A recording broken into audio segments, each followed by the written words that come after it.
It is the hottest new trend in modern-day weight loss, with principles as old as humanity itself. That's long before hunting and gathering involved drive-through windows. Our ancient ancestors ate as much as they could whenever they could and then starved until the next feast. This same pattern has now become the basis for a new diet taking the weight loss world by storm, combining fasting with feasting in the pursuit of not only a smaller size but a longer life. Here's ABC's Juju Chang.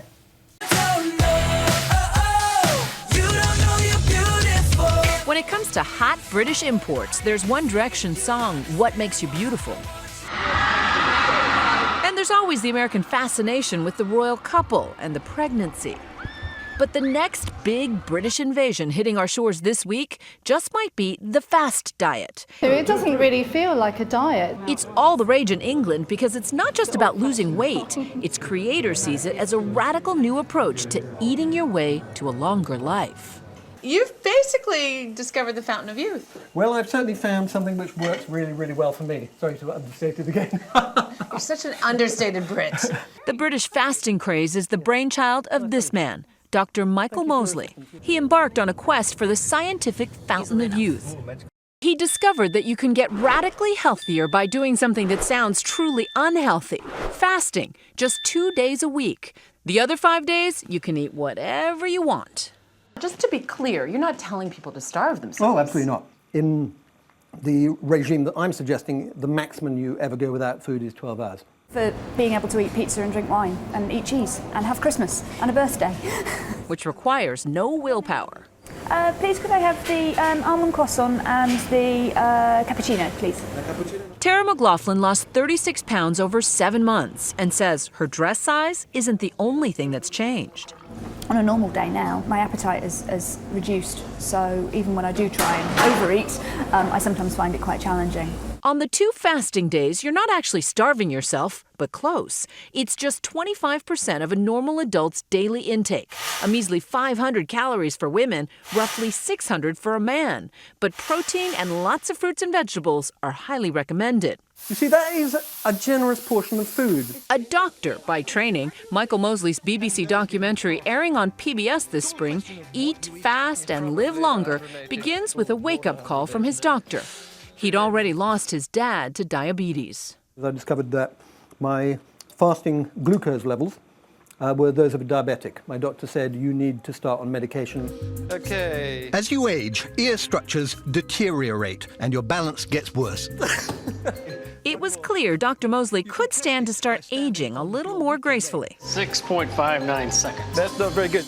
Researchers across the United States have been finding astonishing results from severe calorie restriction, decreased cancer risk, increased life expectancy, even improved brain function. This was actually research done in rats, but they're about to start this research in humans. By mimicking feast or famine conditions, researchers at Johns Hopkins and USC discovered that the body and the brain respond in fascinating ways. Oh, yeah!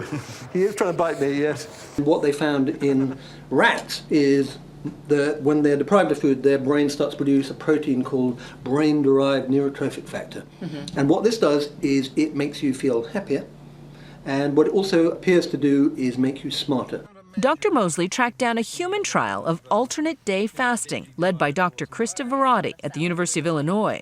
They met for a burger. As long as you stick to the calorie goals on the fast day, you can literally eat whatever you'd like on the feed day. She compared the 2 fasting groups, one eating high-fat foods on their feed day, the other low-fat. Surprisingly, in terms of cardiovascular disease risk, it didn't matter if you were eating a high-fat or low-fat diet. Instead of gorging and making up for the lost calories, people on the study ate just 10% more on feed days. Overall, women cut their risk of breast cancer by 40%. So Dr. Mosley created the fast diet by fasting on 2 random days of the week. So it is really important to get a decent amount of protein even on a fasting day. Right. Because your body doesn't store protein. Then he created low-calorie, nutrient-dense recipes. You can get a lot of bulk. Right. They're full of fiber. The fiber will also keep you full. It will keep your bowels regular. Right, very always important. Always important. But there are nutrition experts concerned that it's too big a leap to go from one case study to a runaway bestseller, with a crop of similar books also making waves. It's anecdotal based on his experience. That's an opinion. I like to make recommendations that are based on good, solid science, and we're not there yet. Keith Ayoub worries about nutritional deficiencies over time and the prospect of people taking fasting to the extreme. Your criticisms are extremely valid, and yet, as an academic and as someone who understands the impact of these longevity studies, don't you find it intriguing? Oh, I find it absolutely intriguing. Lots of things are intriguing that I wouldn't necessarily recommend until I know a lot more. For Dr. Mosley, after 8 weeks, the moment of truth. Hey, that is fantastic.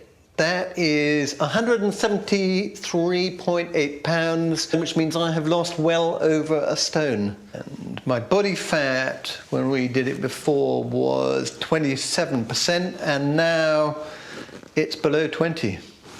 That is really, really pleasing.